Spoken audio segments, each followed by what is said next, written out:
Hey, and welcome back to AM Blade Works knife overview on the ZT Zero Tolerance 566. Now this is a Hinderer collaboration, and this knife really, it's a handsome blade, and I've been carrying it for now probably a year and a half, and we've had an up and down relationship. This knife is, well, before we go into that, we'll just get into the specs on the knife. Elmax steel, heavily stone washed. All stainless steel, all the way through. Hinderer collaboration, kind of looks like the XM18 quite a bit. Has that, I would say, the over travel stop for the lock bar. They call it a lock bar stabilizer. It's more of an over travel stop. The knife itself is a flipper, and it was originally assisted. I did the worst thing in the world and de-assisted it. And I've seen a ton of videos by One All's Pub, numerous other people, and de-assisted knife flips like it was on ball bearings, like it was a custom made, just, it was butter. And this knife, I de-assisted, and I must have a lemon or seriously bad luck, because it will not flip for my life. If I had to save my life and it relied on me flipping this knife, I would be dead. This knife won't flip. And polished the washers, did everything I could, oiled it, just doesn't work. There's great reviews. There's tons of great stuff that can show you. One All's Pub did 2 of them, he said, and they both flip. In the videos they flip, and this one just doesn't. And the Elmax, I've noticed, rolls. So those are my 2 complaints. Other than that, Elmax is really easy to sharpen. I use a Spyderco Ultra Fine Stone and a strop, and it comes back to brand new. So those are my that's it. That's it for my complaints on this knife.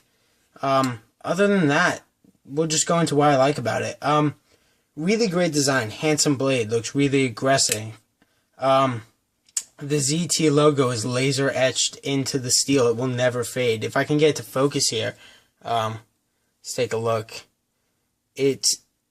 If you twist it in the right light, it gives this 3D view. It won't do it just because of the lighting, but if you go out in sunlight or something like that, heavy intense light, it will. This blade, the jimping on the top and on the bottom of the handles are really aggressive, really great. Allows you to dig into it, and just really ergonomic. Great feel. I like how the flipper comes down, even though it's unfunctional. It kind of almost is like a finger guard, and really just allows you to get good purchase on this knife, a full 4-finger grip and your thumb, and it's really great. I usually flick it with my middle finger. Thumb studs work great. You got to push up. I've noticed on these knives, not out. Some people push out, I push up. Just a really great blade. Definitely suggest buying it. It is the perfect solution to not being able to own a Hinderer XM18, and you get this for about 120 bucks on Blade HQ. And it really just is. What a great blade. The G10 is comparable to that of a Paramilitary 2. I've had this one here for about 3 years now, so this is a little more worn in. But when they were both brand new, they were about the same. And just really great grippy G10. I love the pattern on the Spyderco. And this is the way a flipper should open. I have a Kershaw Skyline, like butter, just can fly open. You would think it's assisted. Now let me show you really quick how this flips open, or attempts to flip open. Nothing. That was a really good one.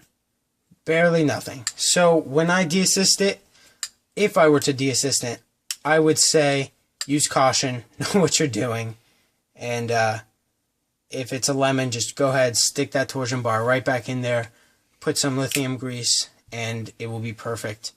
So this blade really overall gets probably like a 7 out of 10, 6 out of 10 on my scale. For the price range, that's what I would give it. Just a really great blade.